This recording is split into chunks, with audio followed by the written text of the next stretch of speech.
Hello guys, സിമ്പിളായി നമുക്ക് പുലാവ് ഉണ്ടാക്കി നോക്കിയാലോ. പുലാവിനുള്ള മസാല തയ്യാറാക്കാനായിട്ട് ഇഞ്ചി, വെളുത്തുള്ളി, പച്ചമുളക്, മിസ്റ്റ്, മല്ലിയില, തേങ്ങ ഇതെല്ലാം നന്നായിട്ടൊന്ന് ക്രഷ് ചെയ്തെടുക്കാം.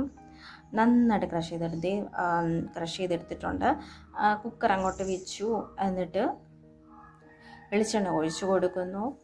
അത് ചൂടായ ശേഷം കടുകിട്ട് പൊട്ടിക്കുന്നു. എന്നിട്ട് നമുക്ക് പട്ട, ഗ്രാമ്പു ഇതൊക്കെ അങ്ങോട്ട് ഇട്ട് കൊടുത്ത് അതുകൂടെ ഒന്ന് ഇളക്കി കൊടുത്തേക്കാമേ. എന്നിട്ട് നമുക്ക് മസാല അങ്ങോട്ട് ഇളക്കി കൊടുക്കുന്നു. നന്നായിട്ട് അങ്ങോട്ട് ഇളക്കി കൊടുത്തു. അതിനുശേഷം നമുക്ക് സവാള ഇട്ട് കൊടുക്കുന്നു. സവാള ഇട്ട് കൊടുത്ത് ഒന്ന് ഇളക്കിയിട്ട് ഇനി നമുക്ക് എന്താ ചെയ്യേണ്ടത്?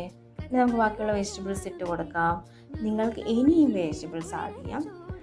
വെജിറ്റബിൾസൊക്കെ ഇട്ട് കൊടുത്തു. നന്നായിട്ട് അങ്ങോട്ട് ഇളക്കിയിട്ട് നമുക്ക് തക്കാളി അങ്ങോട്ട് ഇട്ട് കൊടുക്കാം. തക്കാളി അങ്ങോട്ട് നന്നായിട്ട് ഇളക്കി കൊടുത്തു. ആവശ്യത്തിന് ഉപ്പിട്ടു. എന്നിട്ട് നന്നായിട്ട് ഒന്നുകൂടെ ഇളക്കി മഞ്ഞൾ പൊടി ഇട്ടു. കഴുകി വെച്ചേക്കുന്ന ബസ്മതി റൈസ് ഇട്ട് കൊടുത്തിട്ടുണ്ട്. അതുകൂടെ ഒന്ന് ഇളക്കി കൊടുത്തേക്കാമേ. നന്നായിട്ട് അങ്ങോട്ട് ഇളക്കി എല്ലാം കൂടെ ആഡ് ചെയ്ത് വെള്ളം ഒഴിച്ചു. എന്നിട്ട് 2 വിസിലടിച്ചാൽ മതി. പുലാവ് റെഡി ആയിട്ടുണ്ടേ.